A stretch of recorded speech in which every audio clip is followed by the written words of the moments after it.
genuine willingness to walk away from something. And in my own life, when it's come to like negotiating any sort of a career or opportunity or whatever, when I've been genuinely willing to leave, that's when it's gone well. And I think the Leafs were genuinely willing to walk. This is John Tavares saying, I made $110 million. You think I care about an extra $2 million? Like he may have left $10 million on the table. Well, listen, and Brock 8 or 10, 3, but 10, 7, 5, he doesn't care. Like He doesn't care.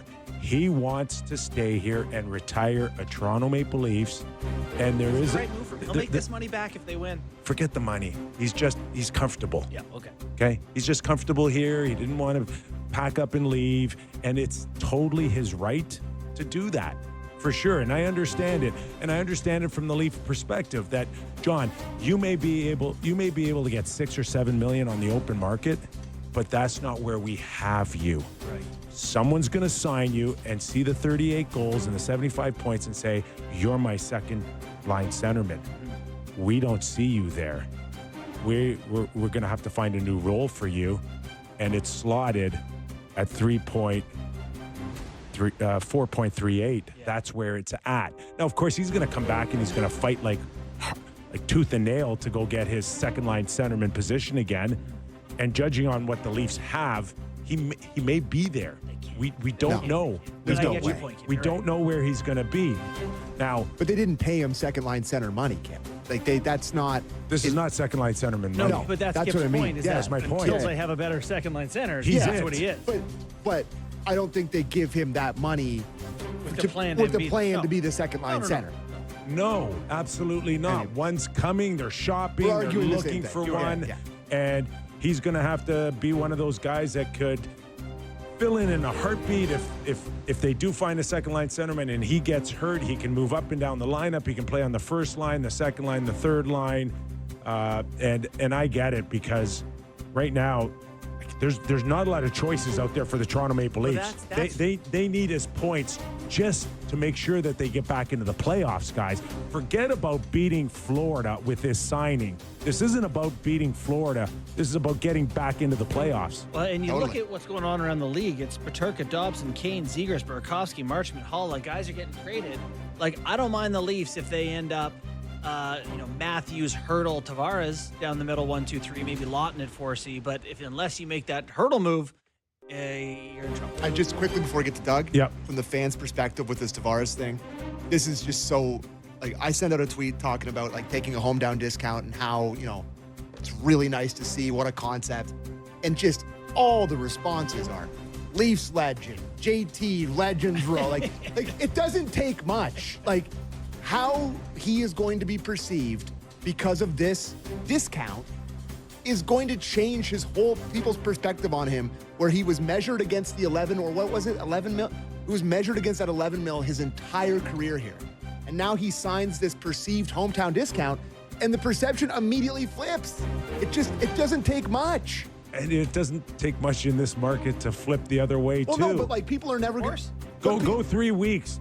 Have this guy score 2 goals in the first 10 or But 12 he's making games. $4 million, and Kipper, it's instead like, of why 11. did they sign him? No, I disagree. That's how crazy this market is. I disagree about that. Okay. It's just he makes nothing now on the cap, basically. It's like it's definitely fresh for Leaf fans to watch a guy take a hit like this when his value's perceived so much more around the hockey world. Yeah, anyways. Okay, fair enough. Let's bring in Doug MacLean. It is Friday, off the rails.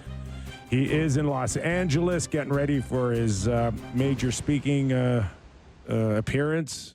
I don't know, where are you? Are you in the LA Coliseum? Where are you speaking?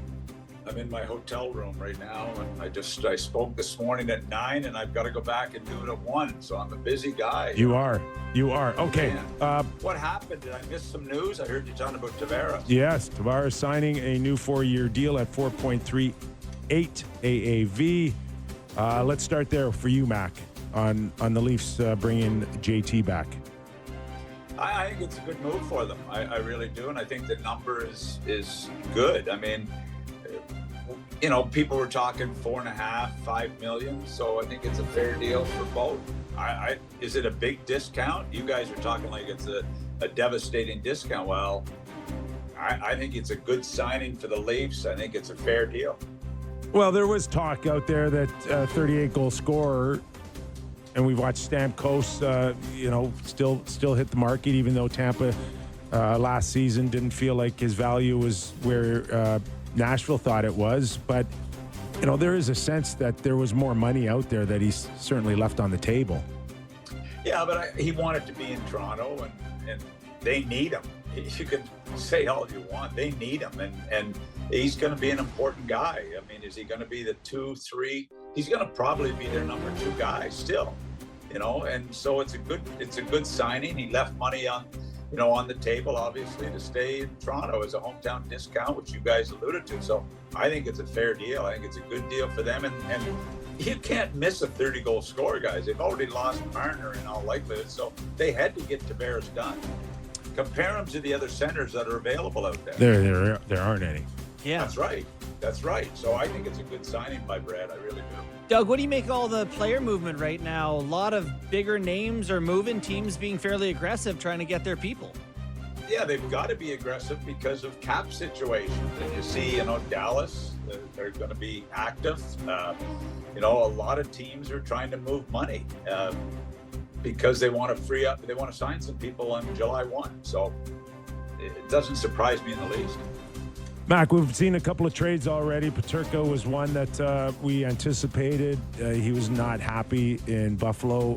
Was not ready to make a long-term commitment, including a 5-year deal that he ultimately got out of Utah. But what are you hearing on the Buffalo front? And ultimately, was this wise of Kevin Adams? I mean, they've got to fix this problem. I mean, I was in Columbus for a number of years. Nobody ever asked for a trade. And that was a new franchise in Columbus. Nobody ever asked for a trade. And you see this, just look at the list of guys they've had to trade in the last couple of years. It's frightening. And I think they got, I like the defenseman. But this Peterka has a chance to be an unbelievable talent. And he got big money, no denying that. But I just don't get what the problem is, why they don't want to be there. Winning is one thing, I get that. But there's more to it than just losing. What are your thoughts on the Dobson trade? The Islanders pretty interested, it seems like, in trying to get back into the draft for Hagens, sorry. But they lose Dobson here, $9.5 million to Montreal. What are your thoughts on that trade?